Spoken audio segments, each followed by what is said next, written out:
Assalamualaikum warahmatullahi wabarakatuh. Perkenalkan, nama saya Ra-Afiaran Salsabila Mufida. Saya berasal dari Prodi Pendidikan Bahasa Mandarin Offering B dari Offering PAI B2 dengan NIM 210242628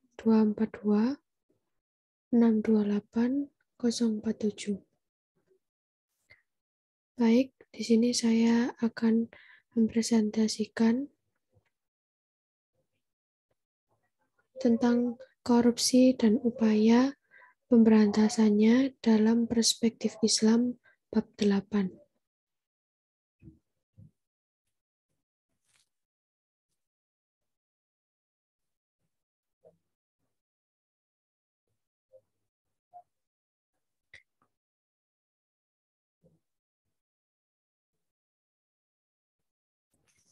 Assalamualaikum warahmatullahi wabarakatuh.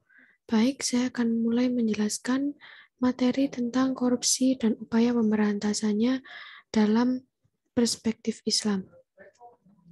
Yang pertama, materi pertama adalah pengertian korupsi, ragam korupsi, dan hukumnya. Untuk yang kedua, motif-motif korupsi. Yang ketiga, upaya menumbuh kembangkan budaya anti korupsi. Dan yang keempat adalah korupsi. Baik, kita lanjut ke materi yang pertama. Materi tentang pengertian korupsi. Menurut Kamus Besar Bahasa Indonesia atau KBBI, korupsi berarti perbuatan busuk seperti penggelapan uang, penerimaan uang sogok, dan lain sebagainya. Untuk bentuk atau ragam korupsi. Yang pertama adalah hulul atau penggelapan. Kata hulul secara bahasa adalah akzu syai wa dasahu fi mata'ihi, mengambil sesuatu dan menyembunyikannya dalam hartanya. Dahulu, hulul merupakan istilah untuk pengelapan harta rampasan perang sebelum dibagikan kepada yang berhak, dan menggelapkan uang negara dalam syariat Islam disebut al-hulul, yakni mencuri ghanimah, harta rampasan perang, atau menyembunyikan sebagiannya untuk dimiliki sebelum menyampaikannya ke tempat pembagian. Meskipun yang diambilnya sesuatu yang nilainya relatif kecil, bahkan hanya seutas benang dan jarum. Mencuri atau menggelapkan uang dari Baitul Mal atau kas negara dan zakat dari kaum muslim juga disebut dengan al-ghulul. Yang kedua adalah riswah atau suap. Riswah adalah sesuatu yang dapat menghantarkan tujuan dengan segala cara agar tujuan dapat tercapai. Ar-Rashi adalah orang yang memberikan sesuatu kepada pihak kedua yang siap mendukung perbuatan batil. Adapun Roishi adalah penghubung antara penyuap dan penerima suap. Sedangkan Al-Murtashi adalah penerima suap.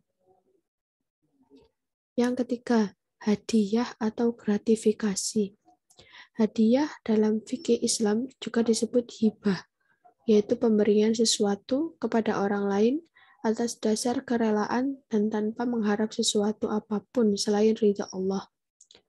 Pemberian hadiah menjadi haram hukumnya jika untuk kepentingan tertentu, seperti memberi hadiah kepada pejabat atasan atau penguasa untuk mendapatkan keuntungan.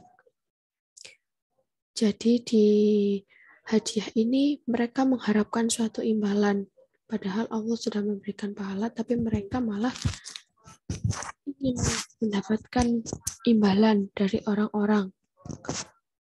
Untuk yang keempat adalah syarikoh. Syarikoh adalah mengambil barang atau harta orang lain dengan cara sembunyi-sembunyi dari tempat penyimpanannya yang biasa digunakan untuk menyimpan barang atau harta kekayaan tersebut. Yang kelima, khianah. Khianat atau kecurangan. Khianah sendiri adalah perbuatan tidak jujur, melanggar janji, melanggar sumpah, atau melanggar kesepakatan. Ungkapan khianat juga digunakan untuk seseorang yang melanggar atau mengambil hak-hak orang lain. Dapat dalam bentuk pembatalan sepihak perjanjian yang dibuatnya, khususnya dalam masalah muamalah, transaksi jual beli, utang piutang, dan sebagainya. Hukum korupsi dalam pandangan Islam. Yang pertama, hukum potong tangan. Korupsi dengan modus mencuri atau menggelapkan dana negara. Maka baginya berlaku hukum potong tangan jika barang atau uang yang digelapkan sudah mencapai satu nisab pencurian, yaitu senilai 94 gram emas. Yang kedua adalah takzir atau hukuman.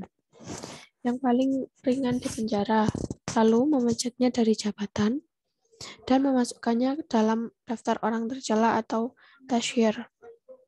Penyitaan harta untuk negara sehingga hukuman mati hingga sampai hukuman mati. Hukuman ini disesuaikan dengan besar kecilnya jumlah uang atau barang yang dikorupsi dan dampaknya bagi masyarakat. Apa saja motif-motif korupsi? Motif korupsi ada dua, yaitu motif internal dan motif eksternal. Baik, kita akan masuk ke motif internal terlebih dahulu. Motif internal. Motif internal ada 5. Yang pertama adalah sikap terlalu mencintai harta atau hubud dunia. Di sini maksudnya sikap terlalu mencintai harta atau hubud dunia adalah dengan memandang dunia sebagai tujuan akhir. Seseorang itu akan berlomba-lomba, akan mengumpulkan hartanya sebanyak-banyaknya dengan cara apapun, tidak peduli halal atau haram. Jadi mereka akan berlomba-lomba untuk mengumpulkan hartanya. Untuk yang kedua adalah sikap tamak dan serakah. Nah, sikap ini itu tidak pernah memiliki rasa puas dan tidak pernah merasa cukup. Meskipun harta yang dimilikannya melimpah ruah, tapi orang ini tidak pernah puas akan apa yang dimilikinya. Nah, sikap serakah inilah yang menjadikan mereka tidak pernah puas untuk menumpuk kekayaan. Untuk yang ketiga, sikap konsumtif dan hedonis. Untuk sikap konsumtif, itu sikap yang berlebihan dalam mengonsumsi atau membelanjakan harta rempah, harta tanpa peduli pada nasib orang lain. Jadi mereka banyak-banyak membeli untuk dirinya sendiri dan tanpa mempedulikan orang lain, tanpa mempedulikan orang yang di sekitarnya yang membutuhkan. Mereka lebih mempedulikan dirinya sendiri. Dan untuk hedonis, sikap yang menganggap kesenangan dan kenikmatan materi sebagai tujuan utama dalam hidup. Jadi yang ada di pikiran mereka hanyalah kesenangan, kekayaan. Ibadah tidak ada. Mereka hanya memikirkan kekayaannya saja. Yang keempat adalah pemahaman agama yang dangkal. Banyak orang rajin melaksanakan ibadah, sholat, puasa, zakat, haji, tapi mereka tetap melakukan korupsi tanpa merasa bersalah.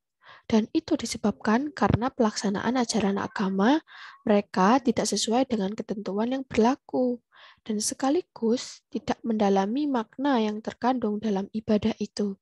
Jadi mereka tidak memahami apa yang disampaikan dalam agama tersebut. Mereka hanya mendengarkan saja, tidak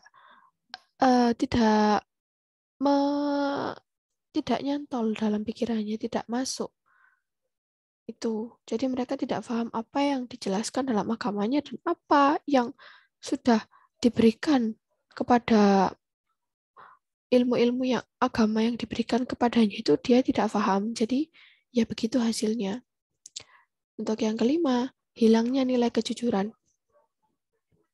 Kejujuran itu adalah aset yang sangat berharga bagi orang yang beriman dan bertakwa. Karena kejujuran juga mampu menjadi benteng bagi seorang untuk menghindari perbuatan mungkar seperti perbuatan korupsi. Jika tidak jujur, maka ya benteng itu akan hilang. Jadi kita jangan sampai kehilangan rasa kejujuran itu tadi. Begitu yang saya jelaskan tentang motif internal. Untuk yang kedua adalah motif eksternal. Oke, yang pertama adanya kesempatan dan sistem yang rapuh. Nah,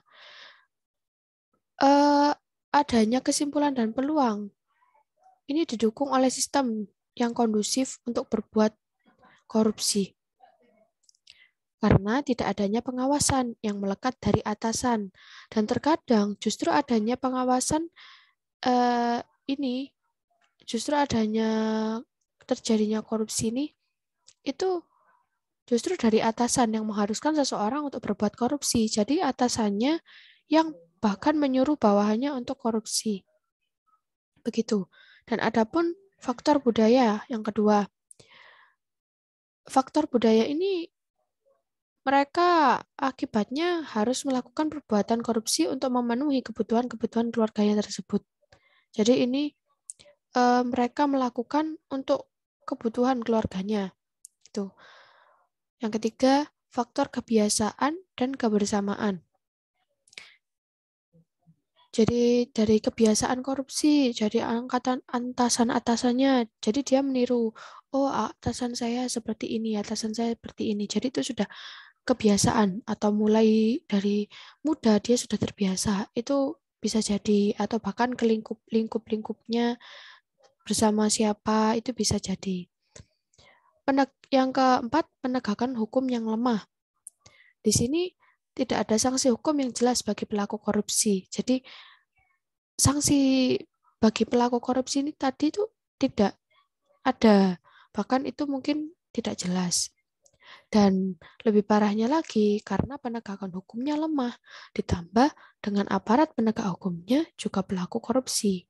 Maka para pelaku korupsi tidak jera dengan perbuatannya dan bahkan semakin parah.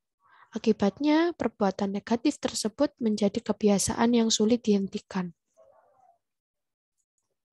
Baik, ada bahaya korupsi bagi kehidupan. Yang pertama, individu. Yang kedua, generasi muda. Yang tiga, bermasyarakat. Yang keempat, sistem politik atau bahaya korupsi bagi kehidupan sistem politik. Yang kelima, bahaya korupsi bagi kehidupan sistem birokrasi administrasi. Yang terakhir, bahaya korupsi bagi kehidupan sistem perekonomian. Baik, saya akan jelaskan satu persatu. Apa sih maksud dari bahaya korupsi bagi kehidupan individu? Nah, bahayanya adalah menghancurkan dirinya, menghancurkan ibadahnya, dan mempermainkan doanya. Dan menghancurkan keluarganya, serta keturunannya. Hal ini dapat merusak amal ibadah kita. Dikarenakan orang yang memakan harta hasil korupsi sama dengan orang yang memakan harta haram. Nah, efek negatifnya apa? Yang pertama, akan masuk neraka. Yang kedua, tidak akan mencapai derajat takwa. Yang ketiga, orang yang makan makanan haram, kesadaran beragamanya sempit. Yang keempat, pemakan harta haram tidak diterima amalnya dan ditolak doanya. Itu bahaya korupsi bagi kehidupan individu. Nah, untuk bahaya korupsi bagi kehidupan generasi muda adalah rusaknya generasi muda tentunya. Generasi muda akan menganggap bahwa korupsi sebagai hal biasa atau bahkan budaya mereka, sehingga pribadi mereka akan menjadi terbiasa dengan sifat tidak jujur dan tidak bertanggung jawab. Jadi itu merupakan hal yang biasa menurut mereka dan seharusnya itu bukan hal biasa dan itu tidak baik, tidak bagus. Untuk yang ketiga, bahaya korupsi terhadap kehidupan bermasyarakat.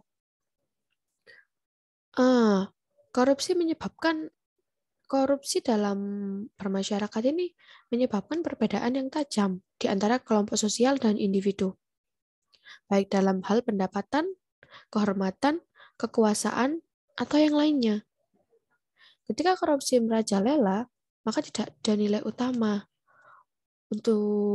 atau kemuliaan dalam masyarakat. Jadi korupsi akan menimbulkan iklim tamak, egois, dan memandang rendah orang lain. Untuk bahaya korupsi bagi kehidupan sistem politik. Dengan adanya korupsi akan menghasilkan pemerintahan dan pemimpin masyarakat yang tidak sah di hadapan masyarakat. Bisa jadi mereka menyuapnya. Masyarakat tidak akan pernah percaya pada pemerintah dan kepada pemimpin tersebut. Dan masyarakat tidak akan patuh dan tunduk pada otoritas mereka. Otomatis jalannya pemerintahan ini tidak akan stabil.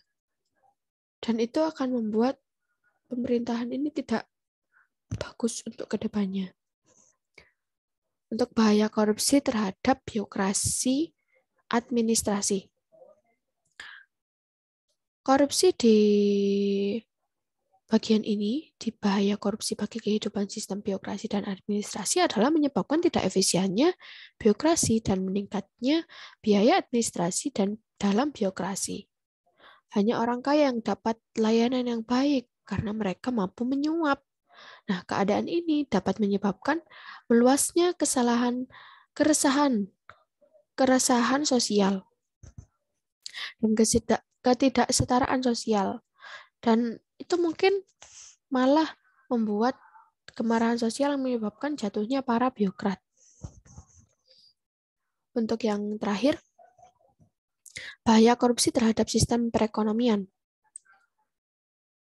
Korupsi dalam hal ini juga dapat mengakibatkan berkurangnya investasi modal dalam negeri maupun luar negeri.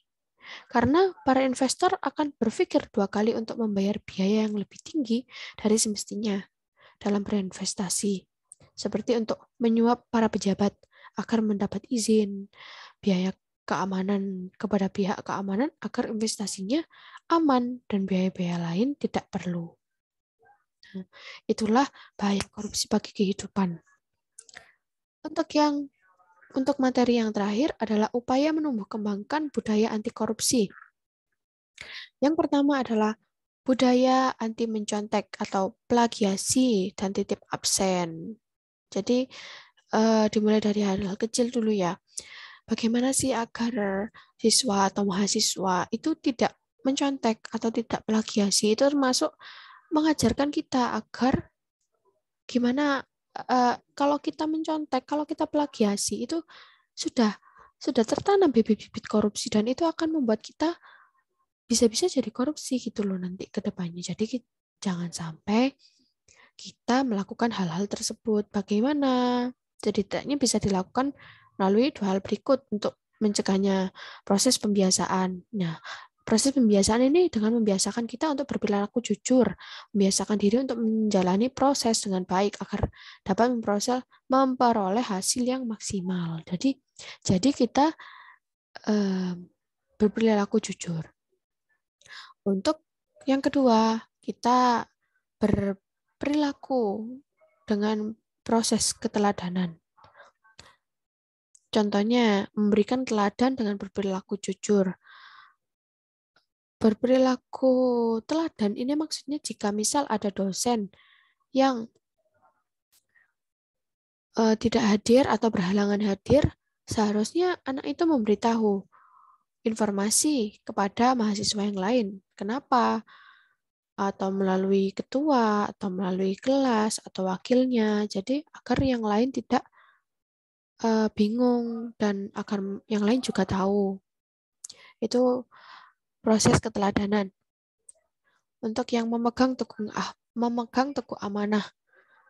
Memegang teguh amanah di sini menjadi 3 macam. Ada amanah manusia terhadap Tuhan, amanah manusia terhadap kepada orang lain, dan amanah manusia terhadap diri sendiri. Untuk amanah manusia terhadap Tuhan, yaitu melaksanakan semua perintah Tuhan dan meninggalkan semua larangannya. Termasuk ya kita semisal.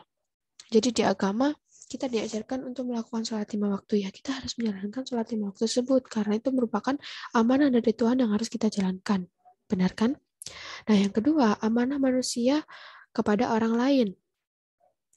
Misal ada orang titip, ya kita harus mengembalikannya atau mengembalikan titipan kepada pemiliknya, tidak menipu, berlaku curang, dan kita harus menjaga rahasia menjaga rahasia keluarga, kerabat, dan manusia secara keseluruhan.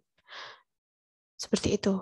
Untuk yang ketiga, amanah yang ketiga adalah manusia terhadap dirinya sendiri, yaitu berbuat sesuatu yang terbaik dan bermanfaat bagi dirinya sendiri, baik dalam urusan agama maupun urusan dunia, dan tidak membahayakan dirinya di dunia dan di akhirat. Sekian dari saya, sekian presentasi dari saya.